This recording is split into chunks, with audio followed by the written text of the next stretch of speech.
Serie B-Win, tutti i colori della passione. Serie B-Win che giunge alla 37esima giornata e al Braglia è tempo di Modena-Juve Stabia, sfida tra due delle formazioni più in forma del torneo, con la squadra di Bergodi che viene dai 3 gol rifilati a domicilio all'Empoli e naviga a metà classifica senza patemi né sogni di gloria. Discorso diverso per la formazione di Piero Braglia che con 52 punti può ancora ambire ad un posto nei playoff che avrebbe del clamoroso. Arbitra l'incontro il signor Irrati di Pistoia. Ritmi blandi in apertura, dovuti anche alla temperatura tipicamente estiva, squadre chiuse ed allora il tiro dalla distanza può essere una soluzione come al nono con Di Gennaro che ci prova ma il suo sinistro è impreciso.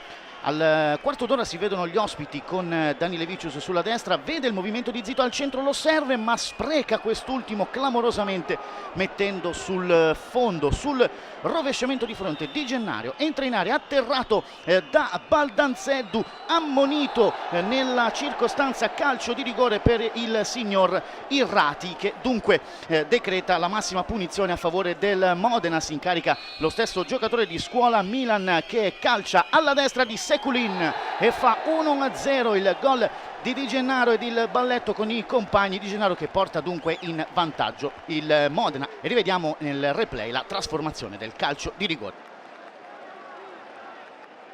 Dalla mezz'ora ancora Di Gennaro che potrebbe approfittare dell'errore sul rinvio di Sekulin, ma il suo sinistro stavolta è tutt'altro che irresistibile, come notiamo dal replay.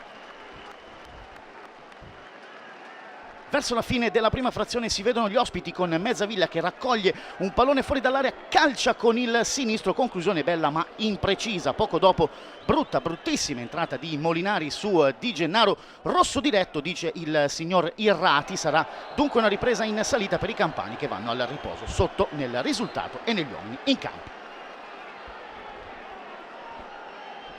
La ripresa comincia con gli ospiti che inseriscono Cappelletti per Scozzarella con Braglia che deve sopperire all'espulsione di Molinari. Il Modena gestisce il pallone affondando appena poco come al 58esimo. Nardini riparte sulla destra, mette al centro Ardemagni, gira il pallone, arriva Cellini, bucano Mezzavilla e Sekulin. Cellini dunque raddoppia, ancora lui, ancora Cellini, 10° gol stagionale. Modena 2, Juve Stabia 0, le mani dei canarini sui 3 punti di oggi e rivediamo la conclusione con il disastro tra Mezzaviglia e Sekulin.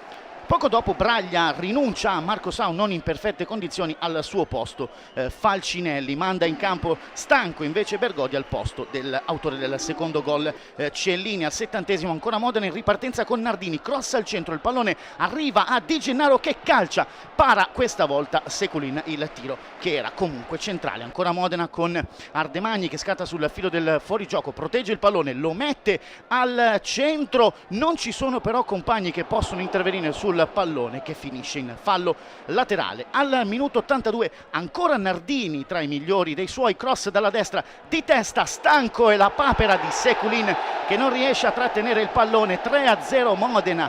Alla festa partecipa dunque anche il neoentrato Stanco che con questo colpo di testa fa 3-0.